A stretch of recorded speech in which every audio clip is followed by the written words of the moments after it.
The difficulty I have is to talk about the learning environment in 2020. That means that I could predict the future. Well, as surgeons, we haven't been so very good in predicting the future. For instance, we couldn't predict the number of surgeons we need in 2014, so the future is a bit tricky. And just to underline this... Jean-Fabien, vous êtes voyant, n'est-ce pas? Exactement, je prévois l'avenir. Celle-là, hein? Tu l'as prévu celle-là? Vous voyez, je vais voir. Pas besoin de long débat pour démystifier. You see, it's not that easy to predict the future. So that's not what I'm going to do. So I can speak out some wishes I have for the future, and wishes we try to fulfill in our skills center and our hospital in Groningen. This is what we are aiming for. Professor Hamming already mentioned it. It's everybody will recognize the CanMed roles. So this is the ideal surgeons, but just to prevent that this leads to something like this.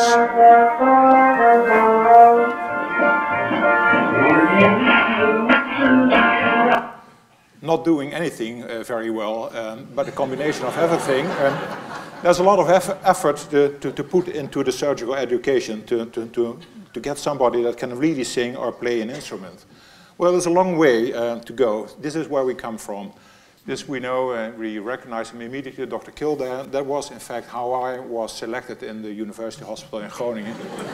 You had to be extremely handsome, like me, very skillful, very intelligent, etc., etc. So that was our selection criteria. And now we are changing to something like this. It is very nice because it depicts as well what is going to happen in surgery.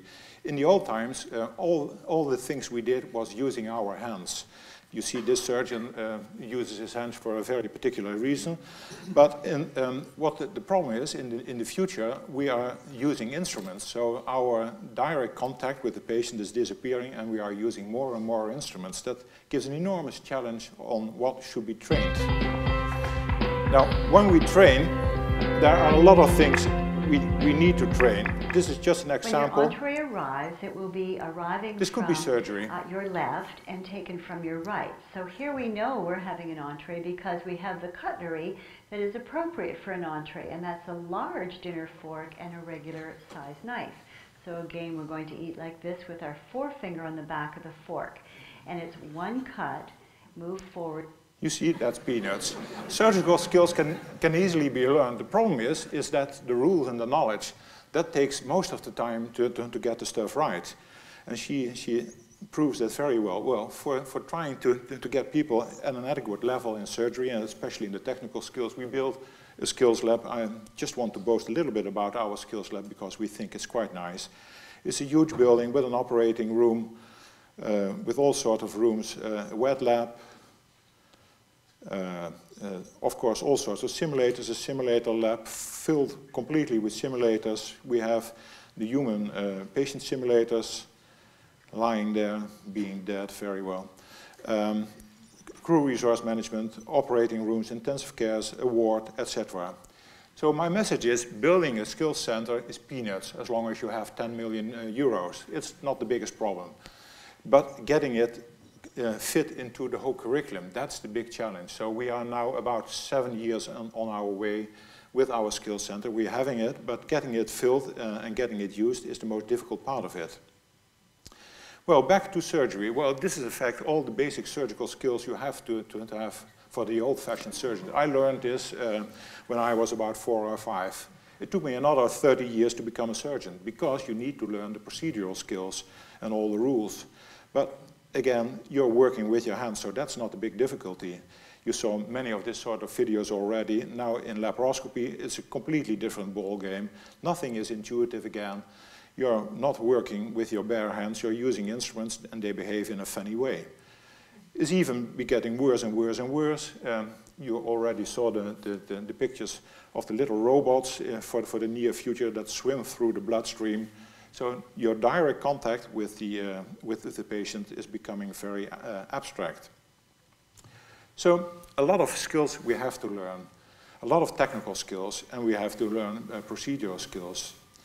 So how can we learn technical skills? Of course, the wet lab is a very beautiful surrounding for that. So you have to use a skills lab to get the basic stuff right. So it's nice if you can cut, if you can tie a rope. That's the basics. If you can't do it, you have nothing to look for in the OR, especially true with laparoscopy.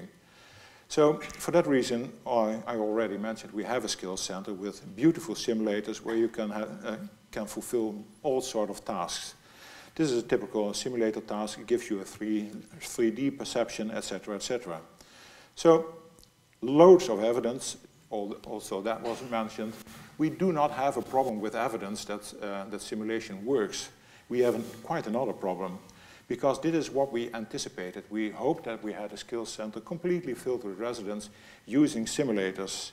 Instead of, this is what we saw, and you immediately recognize this problem. It's sitting in every skills center in the world. It's the big gray elephant. We have beautiful simulators, we have beautiful machines, and they are not going to be used. They are standing there being unused. So that is our biggest problem. So how to solve this problem? Well, we did a sort of questionnaire under our residents to ask what was the reason. To say, well, it's not always available. It's lack of time, and they break down like hell, so sometimes they are out of order. All these turned out to be pseudo reasons. They are not the real reasons. There's another reason. The most simulators are so enormously boring. For that reason, you see over and over again, residents come in the skills center. The first day they enter, they are enthusiastic. Wow, this is cool. This is what I'm going to use. And before the sun sets, they are completely fed up and they don't return spontaneously, unless you point with a gun at them. So that's our biggest problem. So we wonder what could be the reason. Well, these two videos just depict what the difference is. You see two technical, very skillful activities. On the left, you see somebody doing his ironing work, and on the right is a little boy practicing basketball. So there is an enormous difference. Very skillful task, both of them. But there's a huge difference. The boy on the right will go on forever and ever, and the man doing his ironing. Have you ever seen somebody doing the ironing and after finishing the job, throwing the whole bunch in the air and say, well, this was cool, this is what I'm going to do again? Why is that? Because the left task is something has an enormous amount of predictability, and everything that is predictable is boring. So what we are looking for in daily life is unpredictable thing, especially when it is in a safe environment. We don't like it on the roads. We don't like a ghost rider on the opposite lane when we go to the hospital. But in our free time, in our spare time, we like unpredictable things. We like to read books, we like to watch films, and we like to play sports or simulators or games. So again, simulators, how can they be used? Well, of course, it's the carrot and the stick. You can enforce it by saying, well, you are not welcome in the OR when you didn't finish that job. Well, that's one way. We try to do it a different way by trying to tease them, to bring them in. So what we did, we developed a game that can be played like any game, like something like Angry Birds. So you don't have a problem with motivation of residents to play Angry Birds because they play it everywhere, on the toilet, in the OR, everywhere. So we don't have an issue with that. Because it is a game, it is unpredictable, and they have to fulfill all sort of tasks. The only thing we did is to design a game that can be manipulated with laparoscopic instruments. So laparoscopic dexterity is the final goal, but in the meantime, it's a means just to get the whole thing moving, instead of a joystick or a mouse. For that purpose, we are using the Wii U, and we designed instruments based on the Nintendo stuff, and they behave and they look like, not completely, but they have the same sort of design as laparoscopic instruments. And those instruments are pointing at infrared lights, and by triangulation, it knows exactly where the instruments are. So, all that is brought into a game, and with a game, with the instruments in your hand, you're now fighting against robots, enemies, and all sort of challenging situations.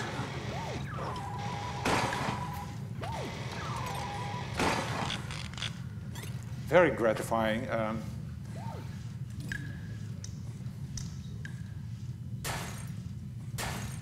Well, little bit short in time, so I move forward. So again, we know that we can bring this sort of dexterity because our goal is to teach 3D perception, inverse movement, etc. And you can teach that outside the context of a medical field. It has nothing to do with the medical issues. So we don't teach them the procedural skills. This has nothing to do with the gallbladder, as you could probably see. So another thing we need to teach, again, is the instruments. We have more and more instruments, more and more machines, and you know I have a hobby in electrosurgery, machine that's around for about 100 years, very poorly understood by most surgeons. And we are still making victims with instruments. So we are at a time where it is no longer accepted that we are making mistakes with instruments. So we need to qualify for those instruments. This is what I always say. It's nice that the hospital gives a certificate on an instrument. This has been checked. This is completely safe, but that's not going to work. If we try to find the low-hanging fruit, as it is called in management words, within the hospital to make the world safer, this is what we should do.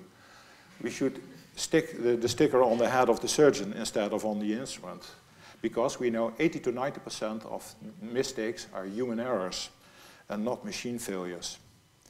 So, machines can be learned in e-learning environment, augmented reality. We are working on all those fields and in the skills center, of course. And now we come to the rules and the knowledge. That's the most difficult part. That's what really takes all the efforts to become a surgeon. And I truly believe there's nothing that really can compete with the apprenticeship model. I think it's the strongest model that has ever been invented. It's the most inspiring. Everything you do is relevant. It's a very strong model. It's a one-to-one teaching. And what's very important, it's cost effective as well, because you're doing two things at the same time. So you're healing patients and you're teaching residents. And if you add up the money value that stands for it, I think it's really cost effective. For that reason, I was really pleased with talk about the judgment of the residents. So what we should do is use our time in the OR in a more efficient way and to get more around it. So again, this is what we think.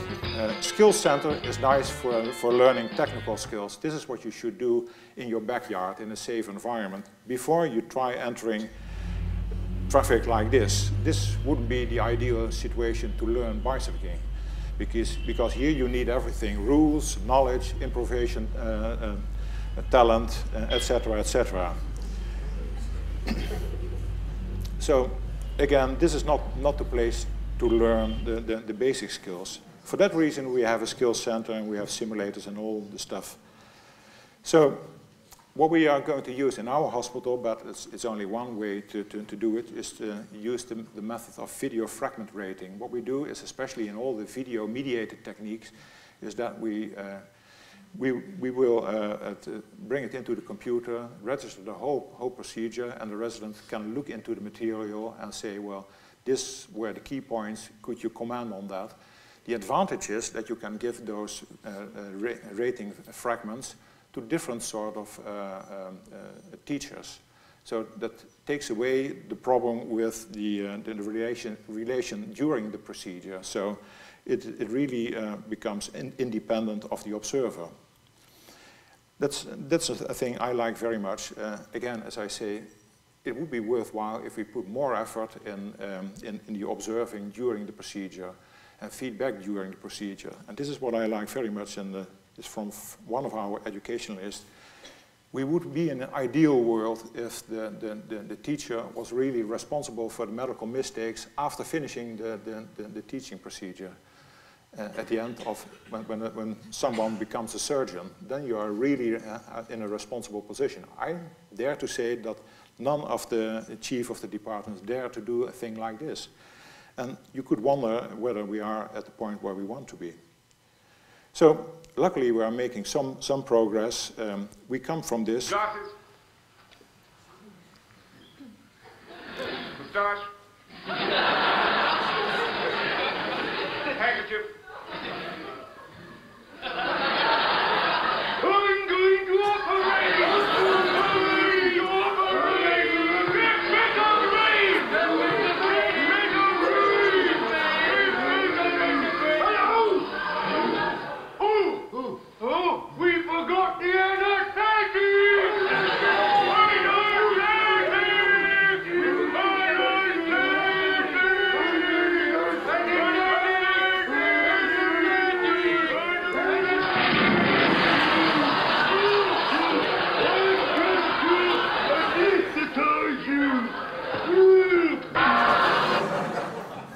Again, teamwork is in here, a lot of teamwork.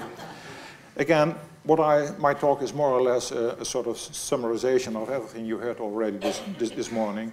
So I come to the end, and I wish Harry good luck at the end of the afternoon, because when I'm short in time, he certainly is short in time at the end of the whole session.